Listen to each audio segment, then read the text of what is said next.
personnel est en colère. Tu vas voir comment tu vas être reçu. J'ai dit ça n'a pas d'importance. D'abord parce que la colère, je la comprends. Et que c'est mon devoir de la comprendre. Et que vous soyez en colère contre le gouvernement parce que c'est l'institution qui représente l'État. Que vous soyez en colère contre tout ce qui institutionnellement représente une parcelle de pouvoir local ou national. Que vous soyez en colère contre une direction qui est responsable de ses choix et qui est face à ses responsabilités. Et que j'ai à mettre face à ses responsabilités avec vous. Moi, je n'ai pas à craindre la colère, j'ai à la comprendre.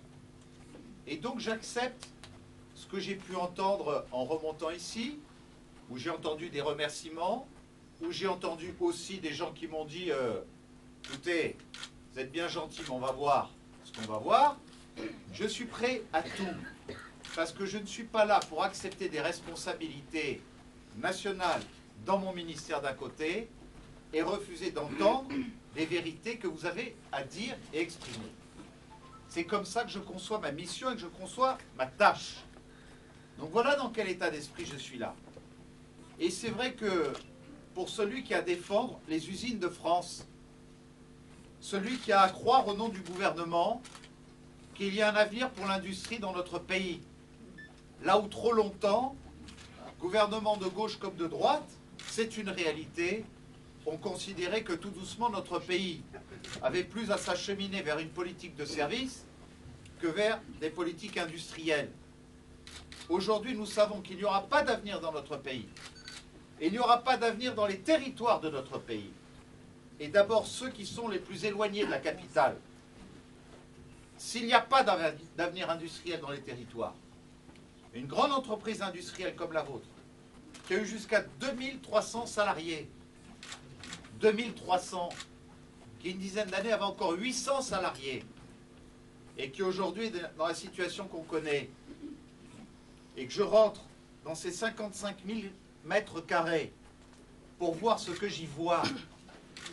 Dites-vous une chose, c'est que ça me fait quelque chose et que j'ai la boule. Et que je le vis mal. Je ne le vis pas bien. Je ne le vis pas bien et j'imagine encore plus que vous le vivez plus mal que moi encore. Que c'est une souffrance quotidienne pour vous. Que c'est une souffrance pour vos familles. C'est une souffrance pour vos enfants quand ils voient votre regard le soir quand vous rentrez à la maison. Et donc je suis autant le ministre de l'Industrie que le ministre des Ouvriers de France.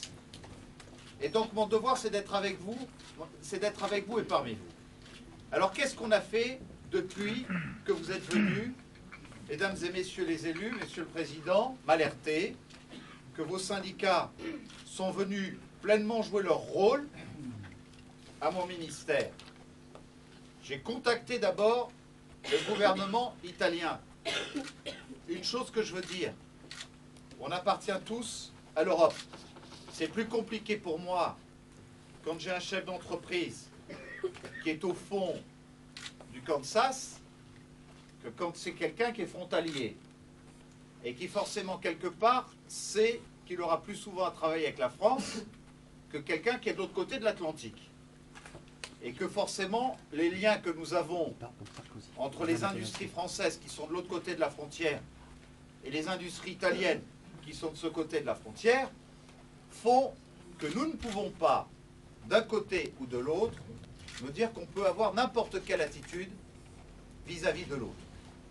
Donc j'ai voulu le dire à mon homologue italien, le ministre du Développement économique, M. Scajola, qui en même temps m'a permis de rentrer en contact avec le président Merloni, président d'ATG. Et j'ai eu donc une conférence téléphonique il y a quelques jours de cela, où j'avais M. Merloni, son fils, et M. Brizio, le directeur pour votre secteur d'activité, ici et en Belgique. Et donc le président Merloni m'a dit la chose suivante. À partir du moment où effectivement le gouvernement français se mobilise, avec les élus et tous ceux qui l'accompagnent, je prends 2 engagements. Et vous m'arrêterez si je dis quelque chose qui est contraire à la discussion que nous avons eue. sans dépasser une limite, puisque vous aurez, bien sûr en comité d'entreprise, où j'ai à respecter les règles sociales françaises, des discussions dans lesquelles je ne peux pas rentrer publiquement, au risque de les faire annuler et de mettre en difficulté encore plus les salariés. Et j'ai obtenu l'engagement, je veux le rappeler, d'abord que le R&D demeure ici, qui est une partie, vous me l'avez dit, de la gestion des pièces détachées qui demeure, c'est un engagement que j'ai reçu, et que la discussion soit la plus ouverte possible, tant sur la négociation de la revitalisation, de la sauvegarde pour l'emploi et de la recherche d'activités de substitution dans des locaux industriels qui ne peuvent pas demeurer en l'état. À partir du moment où ceci m'a été dit, moi je demande qu'il y ait le respect de la parole donnée. Et je veux dire à chacun ici que je serai intransigeant, que je suivrai personnellement avec vos élus au quotidien ce dossier, qu'au jour le jour, je tiendrai informer vos représentants salariaux et syndicaux. C'est une exigence.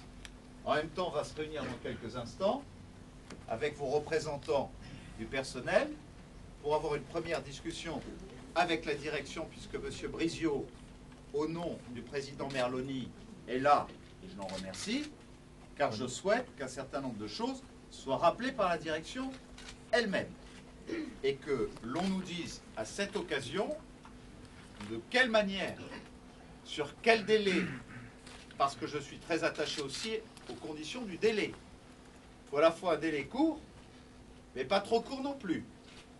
Un délai suffisamment court pour que chacun soit vite fixé sur les conditions dont chacun aura un traitement digne par rapport à son avenir, par rapport à son âge, par rapport à des problèmes de retraite anticipée potentiels, par rapport à des mesures de reclassement, par rapport à des mesures de maintien dans l'entreprise, par rapport aux problèmes de revitalisation et de financement de la revitalisation, parce que c'est une exigence d'y mettre les moyens pour pouvoir, de notre côté, travailler avec la direction et avec les élus locaux pour y amener des activités de substitution, parce que simplement négocier un départ, une prime extra-légale qui n'assurerait pas une continuité d'une activité industrielle et d'emploi, ça n'est pas ma politique.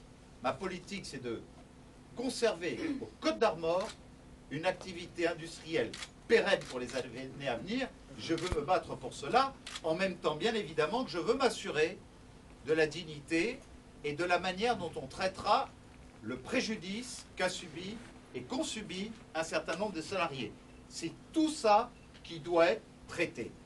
Donc, dites-vous une chose, c'est que si je suis venu, et c'est compliqué, je sais qui j'ai en face, des hommes et des femmes qui attendent des résultats et qui les exigent.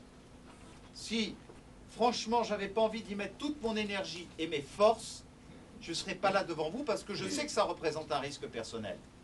Ce risque, j'ai accepté de le prendre.